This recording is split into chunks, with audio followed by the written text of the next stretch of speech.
ಧರ್ಮಸ್ಥಳ ಬುರುಡೆ ರಹಸ್ಯ ಪ್ರಕರಣಕ್ಕೆ ರೋಚಕ ತಿರುವು ಸಿಗುವ ಸಾಧ್ಯತೆ ಇದೆ.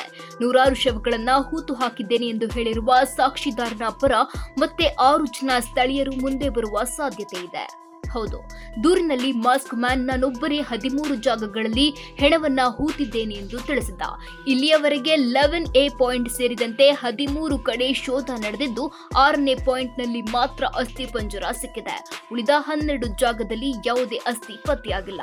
ದೂರುದಾರನ ಜೊತೆ ಶವ ಹೂತು ಹಾಕುವ ಕೆಲಸ ಮಾಡಿದ್ದೇವೆ ಅಂತ ಹೇಳಿಕೊಂಡು ಓರ್ವ ವ್ಯಕ್ತಿ ಬೆಳ್ತಂಗಡಿ ಎಸ್ಐಟಿ ಕಚೇರಿಗೆ ಎಂಟ್ರಿ ಕೊಟ್ಟಿದ್ದ. ಆ ವ್ಯಕ್ತಿಯನ್ನ ಎಸ್ಐಟಿ ಮುಖ್ಯಸ್ಥ doctor Pranav Mohanty, DIG Anuchet, SP CS Simon ವಿಚಾರಣೆ ಮಾಡಿದ್ದಾರೆ. ಆತನು ಧರ್ಮಸ್ಥಳ ಸುತ್ತಮುತ್ತಲಿನ ನಿವಾಸಿಯಾಗಿದ್ದು ಪ್ರಕರಣದಲ್ಲಿ ಸಾಕ್ಷಿ ಮಾಡುವ ಸಾಧ್ಯತೆ ಇದೆ. ದೂರುದಾರ ತಾನೊಬ್ಬನೇ ಶವ ಹೂತಿರೋದಾಗಿ ದೂರು ನೀಡಿದ್ದು ಅದೇ ಆಧಾರದಲ್ಲಿ ಈಗ ತನಿಖೆ ನಡೆದಿದೆ. ಅಲ್ಲದೆ ಧರ್ಮಸ್ಥಳ ತೊರೆದ ನಂತರ ನನಗೆ ಜೀವ ಭಯ ಇತ್ತು, ಇದೇ ಕಾರಣಕ್ಕೆ ನಾನು ಮುಂದೆ ಬಂದಿಲ್ಲ ಎಂದು ಹೇಳಿದ್ದ.